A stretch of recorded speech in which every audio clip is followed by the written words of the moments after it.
तो आज 12th class में जो आपका चैप्टर है विद्युत धारा, उसमें एक प्रूफ है, एक डेरिवेशन है विद्युत धारा और अनुगमन वेग में संबंध, जो कि बहुत इंपॉर्टेंट है। इसका न्यूमेरिकल आता है पेपर में या ये डेरिवेशन पेपर में आती है। तो विद्युत धारा जो होती है आपकी I और अनुगमन वेग जो होता है VD, इसमें हमको संबंध निकालना है। तो मान लेते हैं आपके पास ये एक चालक है, किस आकृति का है? बेलनाकार आकृति का चालक है आपके पास ये,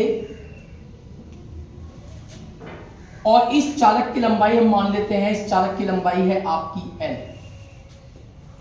और इसके दोनों सिरों को हमने जो है एक बैटरी के सिरों से जोड़ देते हैं। ये सिरे माइनस प्लस, ये बैटरी आपकी, और इस पर में जो धारा प्रवाहित हो रही, जो आवेश प्रवाहित हो रहा है इसमें, वो आपका I और आवेश है आपका Q। आप जानते हो जब धारा इधर को बहती है तो इलेक्ट्रॉन जो है वो धारा की विपरीत दिशा में प्रवाहित होते हैं। तो इलेक्ट्रॉन की दिशा आपकी ये होगी, इलेक्ट्रॉनों की दिशा, ये आपकी इलेक्ट्रॉन की दिशा है, और जिधर को इलेक्ट्रॉन चलते हैं वही अनुगमन वेग की दिशा होती है। तो ये है इसमें अनुगमन वेग की दिशा VD, और आप जानते हो कि E बराबर होता है V/L। तब माना ये AB चालक है, एक बेलनाकार चालक की लंबाई L व अनुप्रस्थ काट का क्षेत्रफल A। ये जो अनुप्रस्थ काट है इसका क्षेत्रफल है A वर्ग मीटर 1 वर्ग इकाई। तो अनुप्रस्थ काट का जो क्षेत्रफल है वो आपका है A, तथा चालक में जो धारा बह रही है वो कितनी है? I, तथा चालक में प्रवाहित धारा I है। तब आप जानते हो कि I इक्वल होता है Q/T। ये आप पढ़ के आए हो कि I बराबर होता है Q/T। इस चालक में जो प्रवाहित धारा होगी वो किसके इक्वल होगी? Q/T। तो हम निकालते हैं जो इलेक्ट्रॉन इसमें बह रहे हैं उस इलेक्ट्रॉन द्वारा चली गई दूरी। तब इलेक्ट्रॉन द्वारा चली गई दूरी निकालते हैं, और आपने पढ़ा है कि जो दूरी होती है वो बराबर होती है चाल गुना समय। तो हम निकालते हैं इलेक्ट्रॉन का औसत, चाल गुना समय। तो इक्वल टू, आप जानते हो जो इलेक्ट्रॉन इसमें बह रहे हैं उन इलेक्ट्रॉन का जो अनुगमन वेग है वो कितना है? VD। तो ये भी आप लिख देना, माना इलेक्ट्रॉन का अनुगमन वेग VD है, ये इलेक्ट्रॉन का अनुगमन वेग है। तब आप जानते हो कि जो अनुगमन वेग है वो VD है और टाइमिंग क्या है? T। तो ये इलेक्ट्रॉन द्वारा चली गई दूरी है।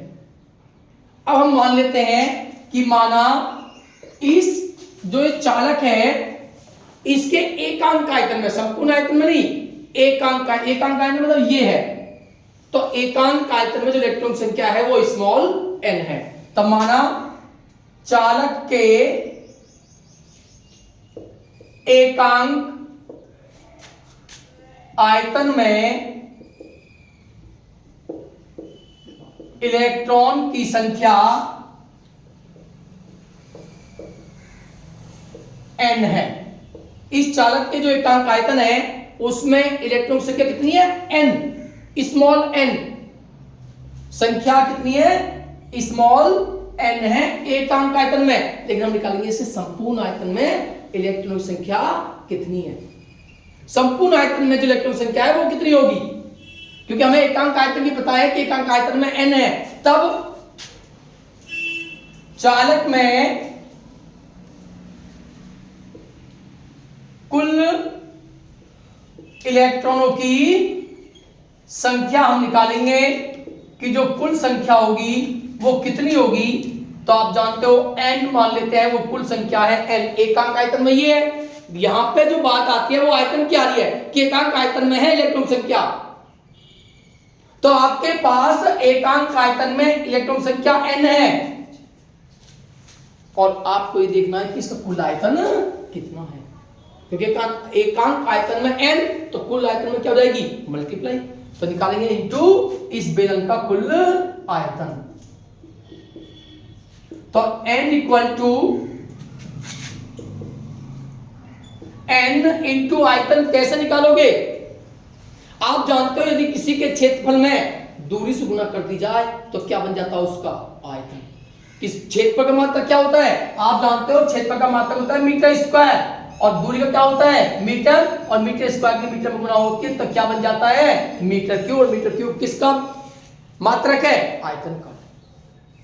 तो यहीं पे आपको समझना है कि आपको आयतन बनाना है, और आयतन कब बनेगा यदि क्षेत्रफल में किससे गुना कर दी जाए दूरी से, चाहे वो दूरी कुछ भी हो उस दूरी से आप मल्टीप्लाई कर दो तो आपका जो है ये आयतन है। इस आयतन के साथ सकते हैं हम क्षेत्रफल a, क्षेत्रफल कितना है इसका a और गुना दूरी।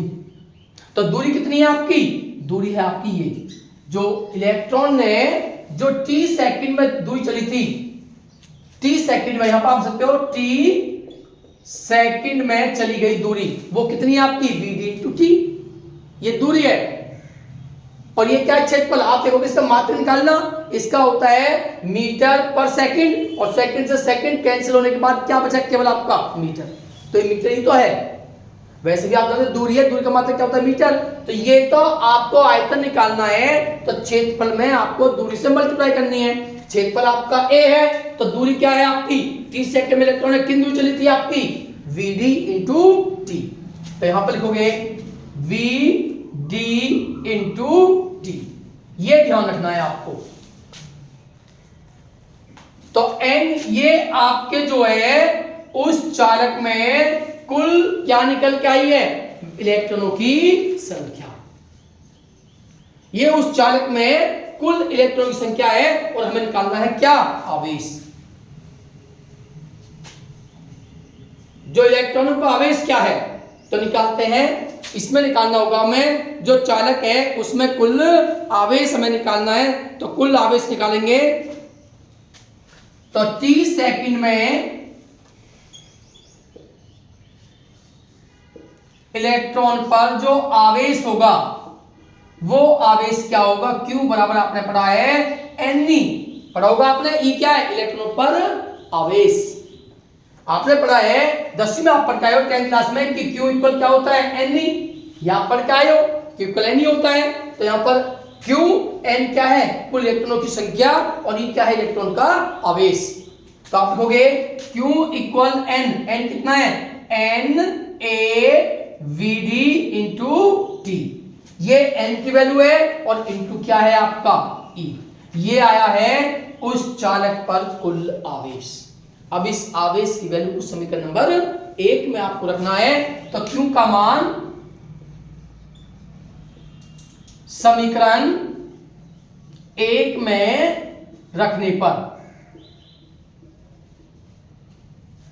Q का मान आपको समीकरण 1 में रखना है। तो I बराबर आपका निकल के आता है Q के स्थान पर क्या रखोगे N A VD T into E और बटे में क्या है आपका T। तो T से T क्या हो जाएगा आपका, T से T कैंसिल, तो आपका निकल के क्या आया I equal N E A V D, N E A V D। तो ये है आपका विद्युत धारा और अनुगमन वेग में संबंध, जो इस चैप्टर की सबसे इंपॉर्टेंट डेरिवेशन है और इस पर आपके इस चैप्टर के जो ज्यादा न्यूमेरिकल हैं वो इसी पर न्यूमेरिकल, और बोर्ड में ज्यादातर इस पर एक न्यूमेरिकल आता है। तो ये है विद्युत धारा और अनुगमन वेग में संबंध। उसके बाद इसमें एक प्रूफ और आती है आपकी, इसी तरीके से आपको करनी है। तो वो प्रूफ है धारा घनत्व और अनुगमन वेग में संबंध। ये है धारा घनत्व व अनुगमन वेग में संबंध। ये आपकी दूसरी डेरिवेशन है इसकी, विद्युत धारा और अनुगमन वेग में संबंध। इसमें आपको क्या करना है, अगर एक नंबर में आपकी आती है तो आपको क्या करना है, हम जानते हैं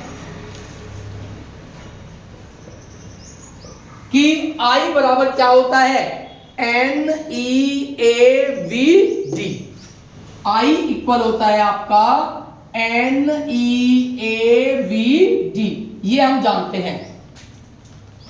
लेकिन हमें क्या संबंध निकालना है, धारा घनत्व J। तो धारा घनत्व क्या होता है, हम जानते हैं कि जो धारा घनत्व है वो होता है J equal I upon A, ये धारा घनत्व होता है आपका। तो J इक्वल टू I के प्लेस पर NeAV D, और अपॉन में क्या है आपका A। A से A क्या हो जाएगा आपका कैंसिल, तो J इक्वल क्या बचता है NeVD। तो ये संबंध किसमें है आपका, धारा घनत्व और अनुगमन वेग में। तो इंपोर्टेंट डेरिवेशन है, तैयार करना। वीडियो जल्द लाइक करें और सब्सक्राइब करें।